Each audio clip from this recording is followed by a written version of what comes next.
Times Network ద్వారా గుర్తించబడ్డ India's number 1 varicose veins hospital Avis ని సంప్రదించండి. Hello, doctor Dilip Gude here, physician, Yashoda hospital, Somajiguda, Hyderabad.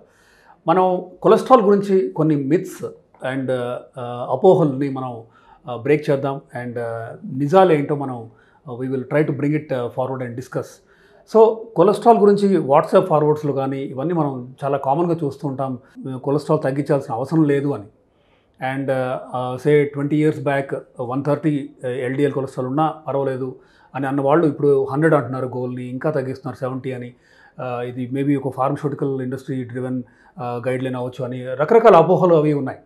కానీ ఒక ఎవిడెన్స్ బేస్డ్ గైడ్లైన్, ఈ EBM ఎవిడెన్స్ బేస్డ్ మెడిసిన్ ఏముంటుంది, లెవెల్ 1A రికమెండేషన్ ఏంటి అని, అంటే లెవెల్ 1A రికమెండేషన్ అనేది స్ట్రాంగెస్ట్ రికమెండేషన్. ఇది ఊరికే రాదు ఈ గైడ్లైన్ అనేది. అంటే కొన్ని వేల మంది మీద స్టడీస్ చేసి 7-8 ఏళ్ళు అవ్వచ్చు, 10 ఏళ్ళు అవ్వచ్చు, స్టడీస్ చేసిన తర్వాత వచ్చిన రిజల్ట్స్ని క్షుణ్ణంగా పరిశీలించి, అది US FDA అనేది ఒక ఇంటర్నేషనల్ వెల్ రెస్పెక్టెడ్ బాడీ అది. సో US FDA కొన్ని గైడ్లైన్స్ ఇస్తుంది. మనకు ఈ స్టడీస్ ప్రకారం వచ్చిన డేటా ఏం చెప్తుంది అంటే, మీ LDL for example low density lipoprotein అనేది మనకు తెలిసిందే. లిపిడ్ ప్రొఫైల్లో total cholesterol, LDL, VLDL, triglycerides, HDL ఇవన్నీ ఉంటాయి. సో వీటిలో HDL అనేది ఎక్కువ ఉండాలి, మంచి కొలెస్ట్రాల్, మిగతా అన్నీ కూడా తక్కువ ఉండాలి. ఎంత తక్కువ ఉండాలనేది దాని మీద క్లియర్ కట్ గైడ్లైన్స్ అవి ఉన్నాయి. సో ఈ అపోహలు, కొలెస్ట్రాల్ తగ్గిస్తే నష్టం జరగచ్చు, బ్రెయిన్కి ఎఫెక్ట్ అవ్వచ్చు అని రకరకాల అపోహలు ఉన్నాయి. ఇన్ఫ్యాక్ట్ LDL కొలెస్ట్రాల్ 30 కంటే తగ్గినా కూడా ఎలాంటి సైడ్ ఎఫెక్ట్స్ అవి, అంటే మీకు మెమరీ లాస్ అవ్వచ్చు, డిమెన్షియా కానీ ఇవన్నీ కూడా రావు. అది క్లియర్ కట్ ప్రూవ్ కూడా అయింది. ఇన్ఫ్యాక్ట్ కొలెస్ట్రాల్ తగ్గిస్తున్న కొద్దీ డిమెన్షియా రిస్క్ తగ్గుతుందని ప్రూవ్ అయింది. సో వాస్కులర్ డిమెన్షియాకి in fact lower the cholesterol the better అని కూడా ప్రూవ్ అయింది. అయితే ఇవి హార్ట్ అటాక్ గురించి, LDL గోల్స్ గురించి, then coexisting diabetes, smoking, uncontrolled hypertension కానీ ఈ రిస్క్ ఫ్యాక్టర్స్ ఉన్న వాళ్ళకి, లేదంటే ఒకసారి స్టెంట్ పడింది, వీళ్ళ LDL గోల్ ఎంత ఉండాలి, వీటన్నిటి గురించి క్లియర్ కట్ గైడ్లైన్స్ ఉన్నాయి. ఈ గైడ్లైన్స్ ఊరికే వచ్చినవి కాదు. అంటే there are so many studies that back these guidelines. అంటే వేల మంది మీద స్టడీస్ చేసిన తర్వాత, అది కూడా decades, probably 10 years or more ఈ స్టడీస్ జరిగిన తర్వాత వీళ్ళని ఫాలో అప్ చేస్తూ ఈ సబ్జెక్ట్స్ని, పేషెంట్స్ని, వచ్చిన రిజల్ట్స్ని అనలైజ్ చేసిన తర్వాత ఈ గైడ్లైన్స్ అనేవి ఫామ్ అవుతాయి. ఇవి అమెరికన్ హార్ట్ అసోసియేషన్, దాని యూరోపియన్ సొసైటీ ఆఫ్ కార్డియాలజీ అవ్వచ్చు, ఇలాంటి ఇంటర్నేషనల్ వెల్ రెస్పెక్టెడ్ బాడీస్ ఇచ్చిన గైడ్లైన్స్ ఇవి. ఏముంటున్నాయి ఈ guidelines? So LDL goal, normal patient, ఒక హెల్దీ యంగ్ 30-year-oldకి LDL గోల్ 100 కంటే తక్కువ ఉండాలి. నా డయాబెటీస్ ఉందనుకోండి, 70 కంటే తక్కువ ఉండాలి. అన్కంట్రోల్ డయాబెటీస్ ఉంటాయి. సపోజ్ మీకు ఒక్కసారి హార్ట్ అటాక్ వచ్చింది, ఆర్ ఒక్కసారి స్టెంట్ వేశారు ఫర్ ఎగ్జాంపుల్, అప్పుడు 50 కంటే తక్కువ LDL ఉండాలి. 2 సార్లు వేశారు ఫర్ ఎగ్జాంపుల్, అంటే ఒకసారి స్టెంట్ వేశారు, దెన్ అది 10 years అవ్వచ్చు, 5 years అవ్వచ్చు, దాని తర్వాత మీకు ఇంకొకసారి స్టెంట్ వేయాల్సిన అవసరం వచ్చింది, లేదంటే రెండోసారి హార్ట్ అటాక్ వచ్చింది, మీ LDL goal should be less than 30.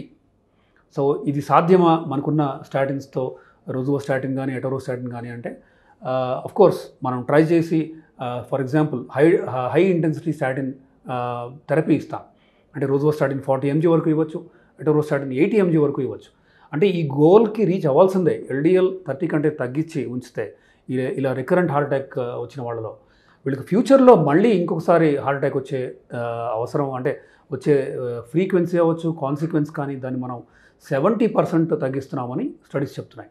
నా ఈ LDL తగ్గించడానికి మనం చేసే ప్రయత్నంలో ఒకటి మనకు తెలిసిందే, రోజువోస్టాటిన్ కానీ ఎటరోస్టాటిన్ హై ఇంటెన్సిటీ హై డోస్ ఇస్తాం. ఇది ఇచ్చిన తర్వాత కూడా కనుక LDL కనుక ఎక్కువ ఉంటే, ఉండాల్సిన గోల్ కంటే, మనకి వేరే క్లాస్ ఆఫ్ మెడిసిన్స్లో ఎజిటమీబ్ అనే ఒక మందు ఉంది, దెన్ బెంపడోయిక్ యాసిడ్ అని, ఇలా 2 మందులు ఉన్నాయి.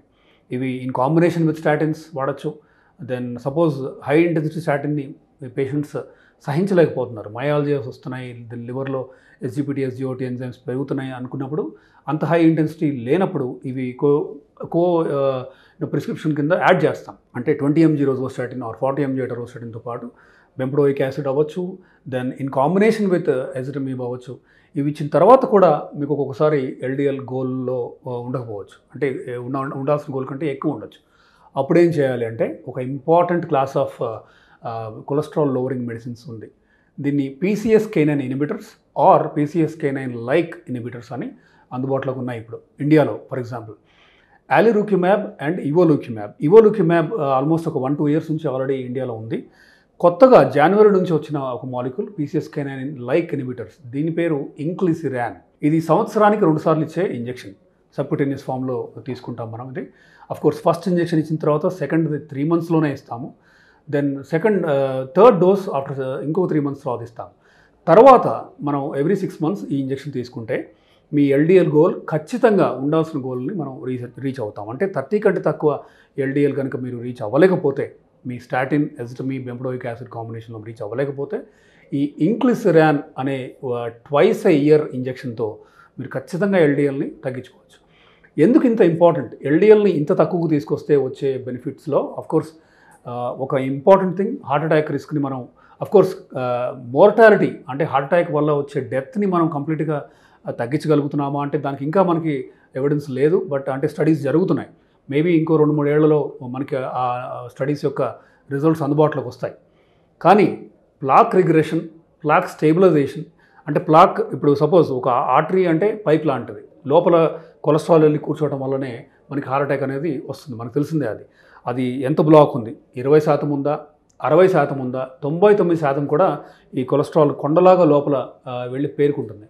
అయితే ఈ ప్లాక్ అనేది రిగ్రెస్ అవడానికి ఈ LDL గోల్స్ 30 కంటే తగ్గించినప్పుడు ప్లాక్ రిగ్రెషన్ జరుగుతుంది అని కూడా స్టడీస్ ప్రూవ్ చేస్తున్నాయి. ప్లాక్ రిగ్రెస్ అవుతున్నప్పుడు ఆబ్వియస్లీ మనకి తెలిసిందే రక్త సరఫరా బాగుంటుంది, బ్లడ్ ఫ్లో బాగుంటుంది. But did it translate to mortality benefit? అంటే దీనివల్ల హార్ట్ అటాక్స్ వల్ల వచ్చే డెత్స్ని మనం ప్రివెంట్ చేయగలుగుతున్నామంటే ఈ క్వశ్చన్కి ఇంకా ఆన్సర్ మనకి అప్పుడే ఇంకా తెలియదు.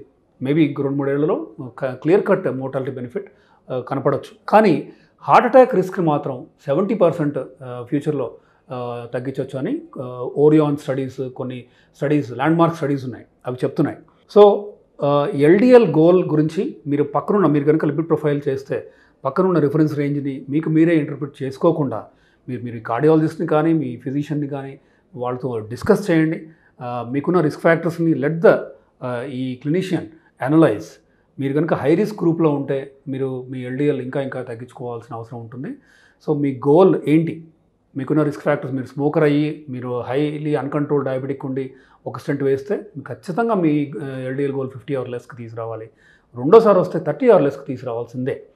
దానికి స్టాటిన్స్, ఎజిటమీ, బెంపడోయిక్ యాసిడ్తో పాటు ఇలా ట్వైస్ ఏ మంత్ ఏమో మనకి ఇవోలుకిమాబ్ ఉంది, రెపాతా అంటాము. ట్వైస్ ఎ ఇయర్ ఏమో ఇంక్లిసిరాన్ అనే మందు కూడా ఉంది. సో వీటి గురించి మీరు డిస్కస్ చేయండి. అండ్ ఈ ఎందుకు తగ్గిస్తే వచ్చే బెనిఫిట్స్ ఏంటి ఈ LDLని అనే దాని గురించి కూడా మీరు ఫర్దర్ మీ డాక్టర్స్తో డిస్కస్ చేయండి. Thank you.